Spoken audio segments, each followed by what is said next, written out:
organizmni eng oson va arzon usulda tozalash yo'lini o'rgataman. Birinchi usul bu suv. Iliq suvni har kuni erta tongda och qoringa ichadigan bo'lsangiz, ichaklaringiz yuviladi, qon tomirlarida, ya'ni toksin musullar qolmaydi va CD orqali chiqib ketadi. Ikkinchi usulimiz detoks salat hisoblanadi.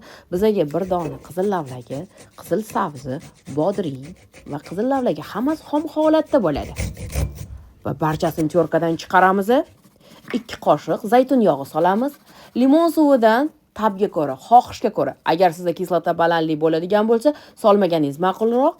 Qolgan holatlarda esa bemalol mumkin. Tanaga vitamin C bilan birgalikda, ya'ni bu salatdan foydalanadigan bo'lsangiz, organizmingizda qon tomirlari tozalanib, ichaklar yurishishi, osteoskleroz va insult infarktni oldini olishda. Bolajonlar uchun esa A vitaminoz hisoblanadi. Ko'z nuri, teri va immunitetni shakllantirishga yordam beradi. Zaytun yog'ini qo'shib birga iste'mol qilganingiz uchun ta'sir doirasi yaxshi bo'lib, jigardagi yog'lar erib, metabolizm yaxshilanadi va o'tqoq dimlanishdan xalos bo'lasiz. Bu retseptni qizilga allergiyasi borlar qo'llamagani ma'qulroq, qolgan holatlarda esa bemalol qo'llab foydalansangiz bo'ladi.